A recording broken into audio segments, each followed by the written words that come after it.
Europe 1. Punchline, Laurence Ferrari sur Europe 1.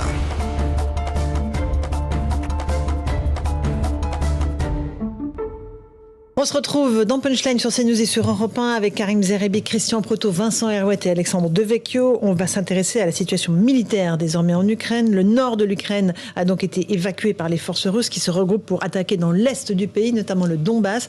Là, c'est la panique du côté des civils. Ils fuient, ils tentent de fuir par tous les moyens la région, malgré l'opposition des Russes. Explication d'Éléonore de Vulpière. Des magasins en feu, des maisons détruites, des habitants qui fuient la ville. Severodonetsk, la ville la plus à l'est tenue par l'armée ukrainienne, subit des bombardements russes à intervalles réguliers, comme l'explique cet habitant. Les frappes sont monnaie courante en ce moment ici. Ma maison a été touchée, ainsi que celle de mon voisin. Bien sûr, j'ai peur. L'appartement de Volodymyr a été détruit par une attaque il y a quelques jours, mais il refuse de fuir. Où allons-nous aller? Bien sûr, je pourrais partir, mais comme le dit le proverbe, là où tu es né, tu es utile. Certains habitants de cette ville industrielle ont choisi de se réfugier dans la ville voisine de Lysychansk. Ces familles vivent depuis des semaines dans un bunker, comme en témoigne Igor. Dans l'abri, il n'y a pas de gaz, pas d'eau, pas de chauffage. Nous avons finalement réussi à faire fonctionner l'électricité. Nous devons nous procurer tout ce dont nous avons besoin. Des femmes et des enfants, parfois très jeunes, coexistent dans cet espace réduit. Une situation qui provoque de la peur, mais aussi beaucoup de colère, notamment celle de Natalia. Comment les gens sont-ils censés vivre? Nous sommes ici depuis le 24 février. Comment sommes-nous censés gagner notre vie? Je n'ai toujours pas reçu de salaire, mon mari non plus. Maintenant, nous sommes ici à attendre. De la colère, de l'angoisse et de l'attente. Alors que les destructions se poursuivent, l'étau militaire se resserre sur Severodonetsk. Là, la stratégie, elle est claire, Vincent Herouet, il s'agit de pilonner, faire fuir le maximum de civils pour ensuite faire table rase de la situation et des villes. Oui, c'est de vider en tout cas le secteur pour le reprendre. Les Russes veulent élargir la partie du Donbass qu'ils contrôlaient déjà, ou du moins que les indépendantistes contrôlaient, et gagner donc sur les villes qui étaient restées en deçà de la ligne de démarcation. Et donc c'est une bataille qui est quand même assez difficile, qui dure parce que ça fait des années que les forces des deux côtés de la ligne de l'ancienne ligne de front se sont retranchées, donc ils ont des positions qui sont sûres, qui sont fortifiées. Là, les Russes mettent tout leur effort sur cette zone-là. Pour l'instant, ils sont immobiles, ils ne sont pas passés à la conquête, mais ils font un travail de préparation, ils préparent le terrain avec un pilonnage d'artillerie intense. C'est leur façon de faire la guerre en plus. C'est le recours à l'artillerie de manière absolument systématique et en plus aveugle. Christian Proto, effectivement. Oui, alors effectivement, c'est leur stratégie, mais c'est une stratégie qui va mener nulle part. Parce que une destruction de ville dans laquelle il n'y a pas le soldat qui va vous tuer après, ça n'a pas de sens. Et la manière dont ils progressent pose question sur la manière dont ils ont conçu cette progression. Et c'est là qu'on se rend compte que si, dans leur esprit, il n'y avait pas eu un accueil de la population et pas de résistance de l'armée ukrainienne, à la limite, ça pouvait tenir debout.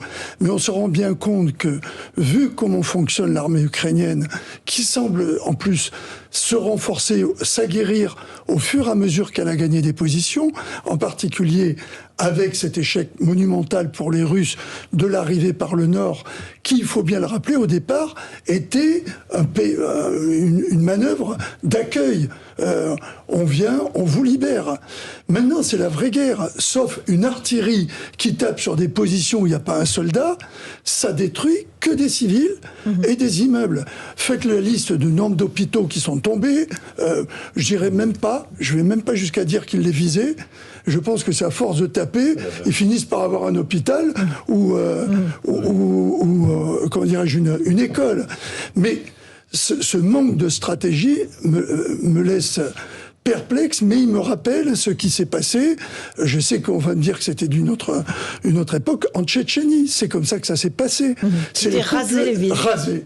Tout a été rasé. Ah ouais. Ensuite, ils ont occupé, et après, ils ont mis un pouvoir un pouvoir à la place qui à la main de Moscou, à la main de leurs idées politiques. Mais Moscou reconnaît là des pertes importantes au sein de son armée en Ukraine. Dimitri Peskov, le porte-parole du Kremlin, mais le reconnaît. Alors on a une estimation chiffrée, Vincent Herouet, ou pas? Alors il donne sur les pertes russes. Les Russes admettent 1300 morts, à peu près la même chose que les Ukrainiens d'ailleurs, 1300 morts et 3 fois plus de blessés. Donc ça nous amène à peu près un peu plus de 5000 combattants hors d'état, hors service. Les Ukrainiens prétendent que c'est la vérité 10 fois plus, qu'il y a 10 fois plus de morts, côté russe évidemment. Personne n'est allé les compter. 1 pour 3, c'est un chiffre qui est assez vraisemblable. En général, c'est sur les terrains je parle sous le contrôle du commandant Proto. Vous avez quel grade, armée? J'ai terminé à colonel, mais c'est pas grave, on s'en fiche. Non, bon. Je pense que votre contrôle, c'est 1 pour 4 ou 1 pour 3 selon les conflits. Donc ça paraît... Les chiffres paraissent vraisemblables, mais ils sont faux, évidemment. Bien sûr. Karim Zerébi. En regardant la carte, j'ai envie de, si on peut nous la remettre, j'ai envie de poser une question à Vincent et à Christian. Initialement, on sait que le conflit, alors c'est peut-être un prétexte, mais il est parti de la crainte de Poutine de voir en bordée de ses frontières un État, l'Ukraine, intégrer l'OTAN et devenir une menace. J'ai le sentiment, en regardant cette carte avec ces 3 couleurs qu'on distingue bien, en rouge la Russie, en jaune le reste de l'Ukraine, et en violet la partie un peu tampon, qui est la partie choisie militairement par Poutine et son armée pour porter ses efforts. Est-ce que ce ne serait pas justement, j'ai employé le terme, sa volonté de créer une zone tampon entre une Ukraine qui resterait ukrainienne, si je puis dire, qui éventuellement pourrait intégrer l'Europe, et une Russie qui aurait embordé plutôt des républiques souveraines proches d'elle, qui empêcherait ce danger et cette mise en danger que craignait Vladimir Poutine. Est-ce que ça peut être sa stratégie? Ou c'est un non-sens d'imaginer ça? Je sais pas personne ne sait quel a été parce que tout le monde spécule sur quel a été le plan de guerre on regarde comment il avait disposé ses troupes et on peut imaginer effectivement qu'il espérait faire une guerre rapide et prendre le contrôle.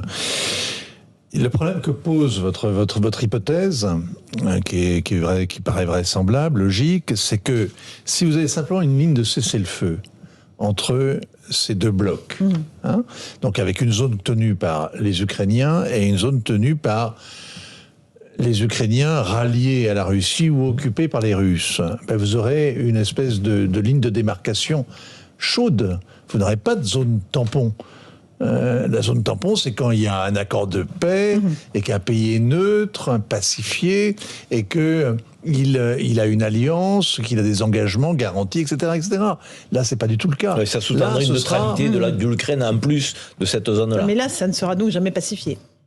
Là, ce que ça laisse craindre, c'est que ce soit comme de tas de territoires, l'Ossétie, l'Abkhazie, la Transnistrie à côté, dans les environs immédiats, qui sont des zones de ni guerre ni paix, où les choses ne se sont jamais stabilisées, et c'est l'enfer dans lequel risque de basculer l'Ukraine, c'est être une sorte de Syrie. Le Liban a été ça au Moyen-Orient, le champ clos de tous les affrontements régionaux pendant 40 ans pour son plus grand malheur, et il faut espérer que ça n'arrive pas à l'Ukraine.